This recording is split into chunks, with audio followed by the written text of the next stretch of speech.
Headlines presented by Bharat की शान, strong मतलब माइथन स्टील। साहिबगंज में दोहराया गया दिल्ली की श्रद्धा हत्याकांड। पति दिलदार अंसारी ने पत्नी रबिका को 12 टुकड़ों में काटा। आरोपी गिरफ्तार, जांच के लिए एसआईटी का गठन। साहिबगंज हत्याकांड से फिर उठे बेटियों की सुरक्षा पर गंभीर सवाल। बीजेपी ने ठोस कदम नहीं उठाने पर दी सड़क पर उतरने की चेतावनी। जेएमएम और कांग्रेस का दावा, दोषी को मिलेगी कड़ी सजा। हजारीबाग में कस्तूरबा गांधी आवासीय स्कूल की छात्रा ने की खुदकुशी। स्कूल के कमरे में फंदे से लटक कर दी जान। परिजनों ने संदिग्ध बताया मामला, जांच में जुटी पुलिस। बढ़ती ठंड के बीच रांची में बने रैन बसेरों में लटका ताला। सुविधा नहीं मिलने से निराश होकर लौट रहे गरीब। शहर में बने 11 रैन बसेरे में से केवल 2 हैं functional.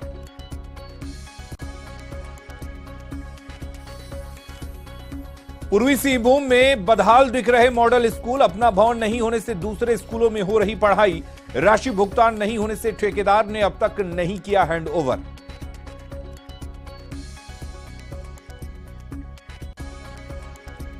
Headlines presented by Bharat की शान, स्ट्रॉन्ग मतलब माइथन स्टील।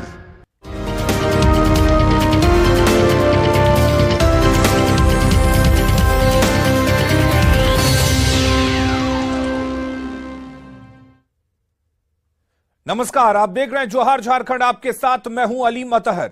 बात करते हैं साहिबगंज में दोहराए गए दिल्ली के श्रद्धा हत्याकांड की।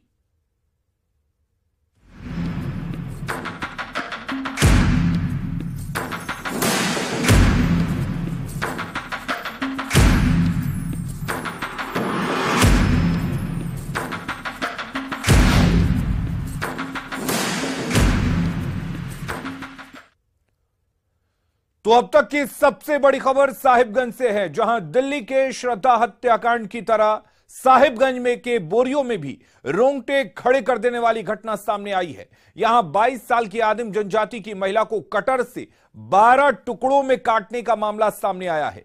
मृतक का नाम रबिका पहाड़िन बताया जा रहा है, जो बोरियो थाना क्षेत्र के गोंडा पहाड़ की रहने वाली है। शादी के बाद रबिका अपने पति दिलदार अंसारी के साथ बेलटोला स्थित घर में रह रही थी। महिला का शत विशत शव कल शाम संथाली मोमिनटोला के एक पुराने बंद घर और उसके बाहर से 12 टुकड़ों में बरामद किया गया।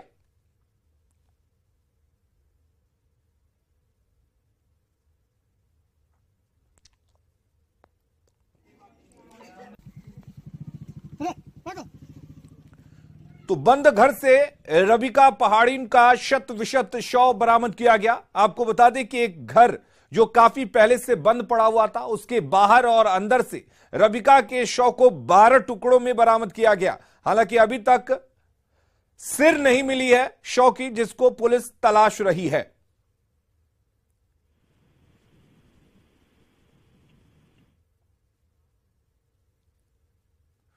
और साहिबगंज में रबिका पहाड़िन की हत्या के आरोप में पुलिस ने पति दिलदार अंसारी को गिरफ्तार कर लिया है।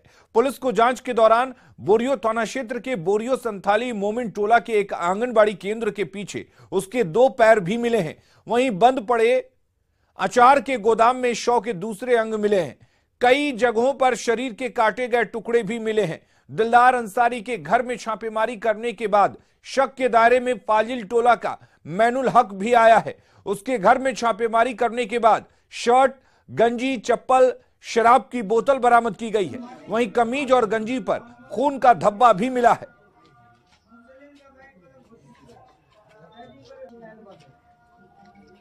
मृतिका जी, कितना दिन से लापता है? हम लोग को शुक्रवार को पता चला। शुक्रवार को पता चला। हाँ। तो थाना में आए थे आवेदन देने? हाँ, कल आए थे। वो लड़का, उसका जो हस्बैंड है, वो बता दिया, तो कल आए थे हम लोग यहाँ थाना। कल सूचना दिए थे पुलिस को? हाँ। आपका क्या नाम हुआ? सुरजा। सुरजा। ये बताइए, आपका मृतक जो है आपकी लड़की थी? हाँ, मेरा लड़का। कब से वो जो है आपको पता चला कि ट्रेस आउट है, मतलब लापता है? हम शुक्रवार से। शुक्रवार से नहीं, कल ही फोन किया लड़का का। और तो बोरियो थाना में आपने सूचना दिया था? हम नहीं आए। के आया था? आप आए थे? आप आए थे ना? तो क्या लड़का लोग के साथ ही ये बताइए क्या मांग करना चाह रहे हैं आप? ये जो कांड हुआ इसमें आरोपी लोग हैं, क्या मांग करना चाह रहे हैं? उन लोग को तो जेल अंदर करना है। अंदर से कार्रवाई होनी चाहिए, कार्रवाई होना चाहिए। यही ना? और न्यूज 18 पूछता है कि आखिर कब तक मारी जाती रहेंगी बेटियां? सवाल यह भी है कि कब तक टुकड़ों में काटी जाती रहेंगी श्रद्धा? और अब जब आरोपी गिरफ्तार हो चुका है तो बड़ा सवाल यह कि आरोपी दिलदार को कड़ी से कड़ी सजा कब और कैसे मिलेगी?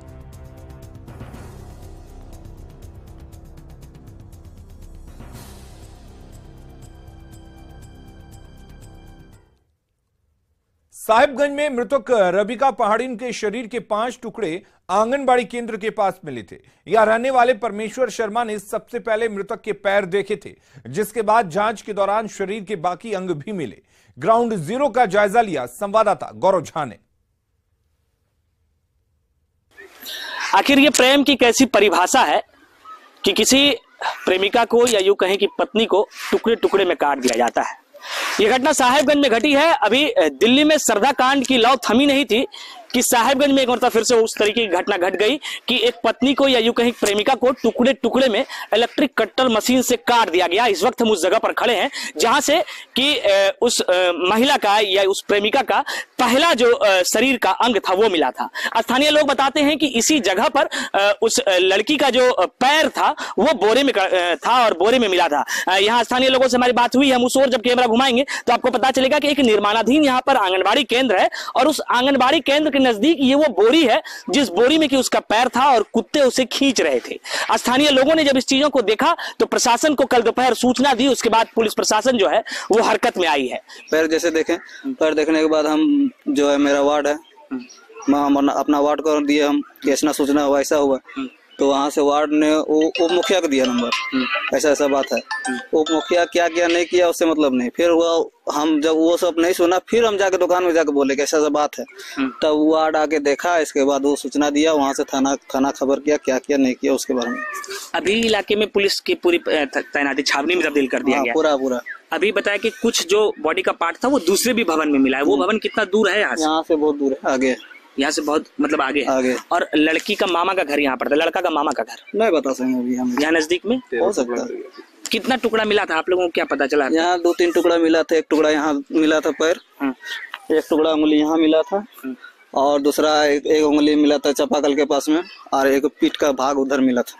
मतलब 5-6 टुकड़ा यहाँ पर मिला था कि किसका पैर? कितना बड़ा था पैर का पार्ट? पैर का पार्ट मोटा मोटी मान के चलिए ना 1 बित्ता जैसा। प्रेम के बाद शादी कर बताया जा रहा है कि पिछले 1 महीने पहले ही उस लड़की को यहाँ पर विवाह कर लाया गया था और उसके बाद 1 महीने के बाद उसके टुकड़े टुकड़े में कर उसे फेंक दिया गया है। गौरव झा, न्यूज़ 18 साहिबगंज। और हमारे साथ गौरव झा संवाददाता जुड़े हुए हैं। गौरव झा, आप ग्राउंड जीरो पर पहुंचे हैं और आपने रिपोर्ट भी दिखाई, उस जगह पर पहुंचे जहां शव के टुकड़े मिले थे। फिलहाल क्या कुछ अपडेट है? हालांकि पुलिस आरोपी को गिरफ्तार कर चुकी है।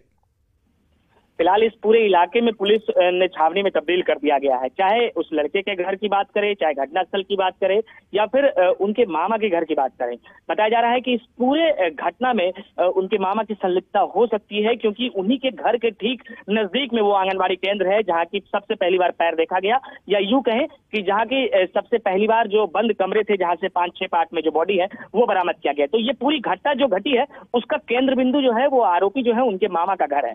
तो उस मामे के घर पर फिलहाल पुलिस ने तैनाती कर रखी है। भारी संख्या में पुलिस जवानों की वहां पर तैनाती है। इसके साथ साथ जो घटना स्थल है, जो निर्माणाधीन या यूं कहें जो पुराना जो एक बिल्डिंग था जहां बंद कमरे में 5-6 बॉडी पार्ट मिले थे, वहां भी पुलिस की तैनाती है।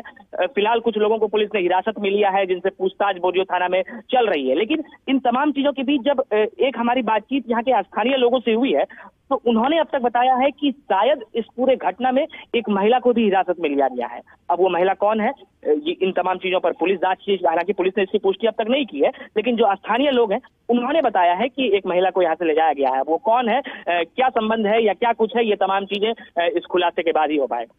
चलिए गौरव, आप हमारे साथ बने रहिए। हमारे साथ ओम प्रकाश जुड़ गए हैं इस वक्त रांची से, हमारे सहयोगी। ओम प्रकाश, हम आपसे जानना चाहेंगे, जिस तरीके से साहिबगंज से ये घटना सामने आई है, जाहिर सी बात है कि इसकी गूंज रांची में भी सुनाई दे रही होगी और यह पुलिस प्रशासन पर एक बड़ा सवाल है, क्योंकि बीजेपी ने सरकार को घेरना शुरू कर दिया है। तो रांची में इस पूरी घटना को लेकर पुलिस महकमे में किस तरह की हलचल है और क्या कर रही है पुलिस कि इस तरह के दरिंदे को सख्त से सख्त सजा मिले। बता दें कि पूरे मामले को लेकर जिस तरह से घटना सामने आई थी उसके बाद एसआईटी का बनाया गया था। 5 सदस्यीय एसआईटी की टीम अपनी जांच कर रही है। वहीं सीआईडी की फॉरेंसिक टीम और सीआईडी की टीम भी साहिबगंज के लिए रवाना हो चुकी है। वहां पर पहुंचकर जो स्थानीय पुलिस है उसको सहयोग कर रही है। पूरे मामले में जो अब तक की घटनाक्रम सामने आया उसमें 5 लोगों को डिटेन किए जाने की बात सामने आई है और 5 लोगों की संलिप्तता की बात भी अब तक जो पूछताछ उनसे हुई है उसमें उन लोगों की संलिप्तता की बात आ रही है। तो हो सकता है कि जल्द ही इन तमाम जो लोग 5 लोग जो डिटेन किए गए हैं उनकी गिरफ्तारी भी दिखाई जाए। वहीं पूरे मामले को लेकर जो विपक्ष है वो लगातार संथाल में जो टोपोग्राफी है उसे चेंज करने की बात लगातार कर रही थी, उसे लगातार उठा रही थी और बार बार सरकार का भी ध्यान इंगित कर रही थी।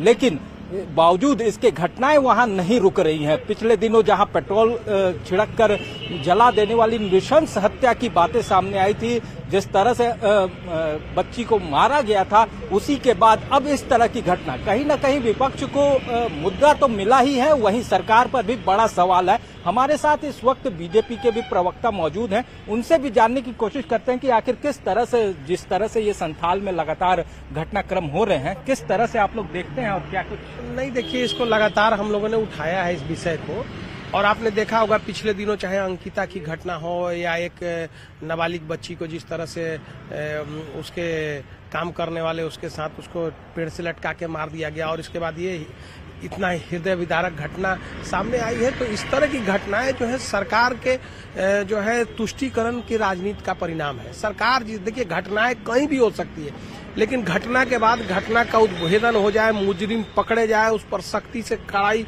से कानून कार्रवाई करे तो समझ में आता है। तो अपराधियों में सरकार का, प्रशासन का खौफ रहता है और अपराधी घटनाओं में कमी आती है इसके कारण। लेकिन जिस तरह से सरकार जो है पुलिस में लगी हुई नहीं है, दूसरे काम में लगी हुई है, उनको लगा रखा है। उसी तरह अब जिस तरह की कई घटनाएं आई, आपने देखा होगा पिछले दिनों जो अंकिता की घटना आई थी उसमें सामने देखा होगा कि वो जो डीएसपी है उसको उल्टे मदद कर रहा था, वहां के डीएसपी उसे मदद कर रहे थे जो।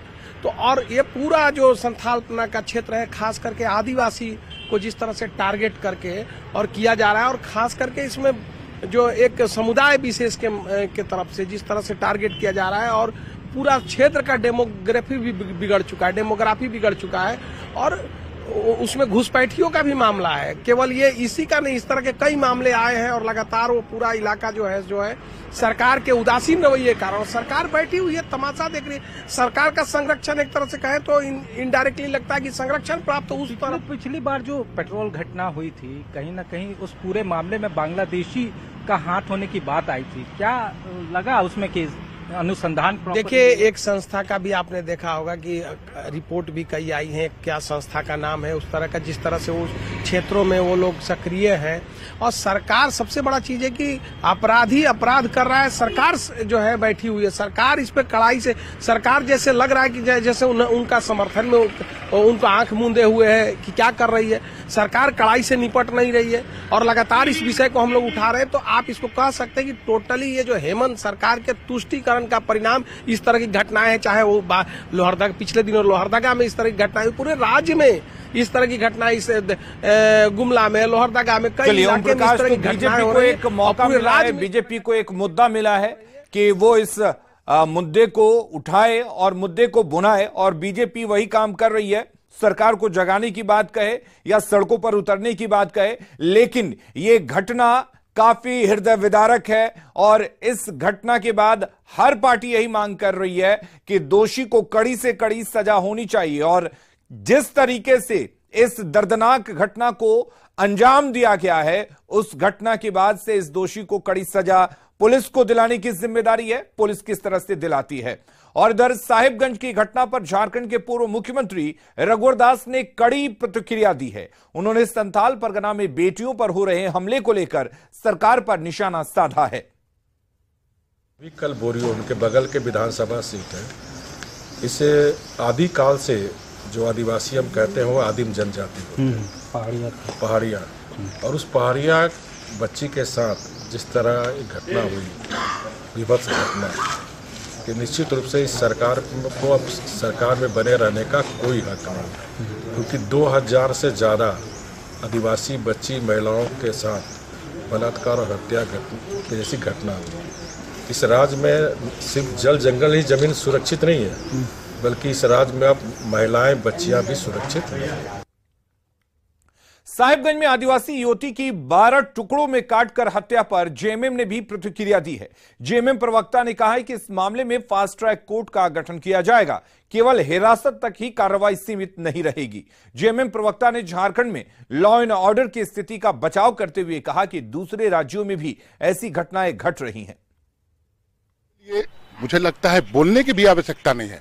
आपने देखा होगा इसके पहले भी एक घटना हुई थी, उसमें माननीय मुख्यमंत्री ने आगे बढ़कर खुद फास्ट ट्रैक कोर्ट की अनुमति दी थी और उसका अनुशंसा किया था कि इसको फास्ट ट्रैक कोर्ट के माध्यम से सुना जाए और एक समय सीमा के अंदर इसको उचित सजा मिले, कार्रवाई हो। और इसकी सजा तो सिर्फ फांसी है ऐसे हैवानों पे। तो सरकार की तरफ से कोई कोताही नहीं बरती जाएगी। जो तो बेटी हमारे बीच नहीं रही, लेकिन उसके परिजनों को शांति मिलेगी, सुकून मिलेगा, उसकी आत्मा को सुकून मिलेगा अगर उसका हत्यारा फांसी पर लटकता है। और बोकारो पहुंचे कांग्रेस के प्रदेश अध्यक्ष राजेश ठाकुर ने साहिबगंज में आदिवासी युवती की हत्या मामले की निंदा की है। उन्होंने कहा है कि सरकार से आरोपी पर कड़ी कार्रवाई की मांग की है। और वहीं बीजेपी की ओर से बांग्लादेशी घुसपैठ के आरोप पर उन्होंने पूछा कि बीजेपी ने अपने 5 साल के कार्यकाल में इसे रोकने के लिए क्या कुछ किया, ये बताएं। भारतीय जनता पार्टी के लोग इसी तरह की बयानबाजी करके, जो अंग्रेजों की एक नीति रहती थी उसके तहत फूट डालो और राज करो, पहले मामले को समझना होगा। मैं इस घटना की तीव्र भर्त्सना करता हूं और उस व्यक्ति पर कड़ी से कड़ी कार्रवाई की हम लोग बात करेंगे। सरकार में निश्चित रूप से कार्रवाई पूरी की जाएगी।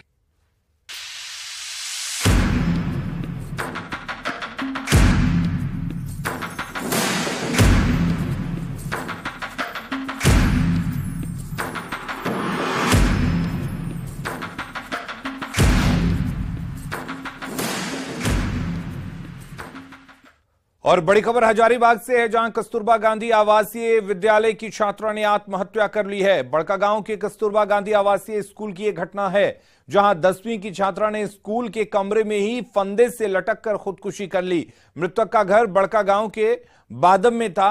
स्कूल प्रबंधन की ओर से सुबह में परिजनों को घटना की जानकारी दी गई। वहीं परिजनों ने पूरे मामले को संदिग्ध बताते हुए जांच की मांग की है। स्कूल के पास आसपास के ग्रामीण काफी संख्या में जुट गए हैं। फिलहाल मामले में पुलिस और स्कूल प्रबंधन ने चुप्पी साध ली है। इधर बड़कागांव पुलिस मामले की जांच में जुट गई है।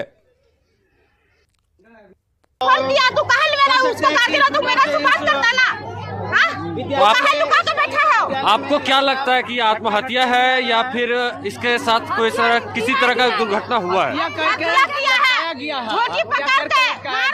और उसको ओढ़नी लगा के फांसी लगा दिया है, टांग दिया है। देख लीजिए सर, उसका गरीब का हमको आप लोग की आवाज चाहिए, हमको हम लोग के साथ दीजिए। घटना जो घटी है अब इस पर जो है वो जांच पड़ताल के बाद ही कुछ कहा जा सकता है। सब पुलिस प्रशासन भी आ गई है और अग्रेतर कार्रवाई जो है उन्हीं के द्वारा, उच्च पदाधिकारी के द्वारा किया जाना है। गोड्डा में पथरगामा थाना प्रभारी अरुण कुमार ने मृतक विवाहिता की अर्थी को कंधा देकर शमशान घाट पहुंचाया। घटना गंधवरपुर बाबूटोला की है, जहां श्रवण कुंवर की पत्नी की अस्पताल में प्रसव के दौरान मौत हो गई थी। मृतक की अर्थी को कंधा देने के लिए पति और देवर के अलावे कोई और नहीं मिल रहा था। दरअसल मृतक के पति चाहते थे कि घर के पीछे की जमीन पर ही दाह संस्कार किया जाए। इस पर स्थानीय लोग नाराज हो गए और अर्थी को कंधा देने से इनकार कर दिया। वार्ड पार्षद की ओर से प्रशासन को सूचना देने पर पथरगामा थाना प्रभारी मौके पर पहुंचे और दाह संस्कार में सहायता की। राजधानी रांची में बढ़ती ठंड के बाद भी रैन बसेरे लोगों को सुविधा पहुंचाने में नाकाम साबित हो रहे हैं। लोगों को सुविधा देने के लिए शहर में कई रैन बसेरे बनाए गए हैं, लेकिन सरकारी पैसे से बने भवन का दुरुपयोग किया जा रहा है। रांची की सड़कों पर आपको कई ऐसे लोग मिल जाएंगे जो रैन बसेरे में ताला जड़ा होने से वापस लौटने को मजबूर हैं। रांची के डोरंडा के एजी मोड़ पर रैन बसेरा बना है और ठीक इसके सामने कई मंत्रियों के आवास भी हैं, लेकिन इस पर ना तो निगम और ना ही किसी मंत्री की नजर पड़ती है। आपको बता दें कि शहर में कुल 11 रैन बसेरे हैं, जिनमें से केवल 2 ही चालू हालत में हैं। वहीं कुछ पर असामाजिक तत्वों का कब्जा है। अधिक जानकारी दे रही है रांची संवाददाता रूपाली त्रिपाठी।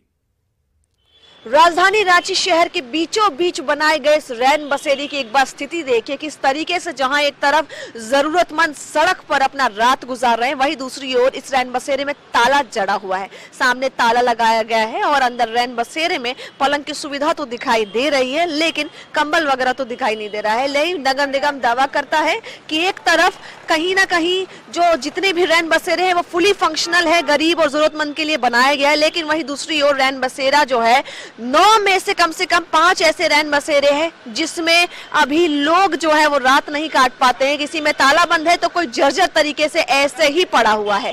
आपने सामने देखा किस तरीके से राजधानी रांची के मुख्य इलाकों में रैन बसेरों की जो हालत है वो दम तोड़ रहा है सामने, फिर भी नगर निगम इस पर लगातार चुप्पी साधी हुई है।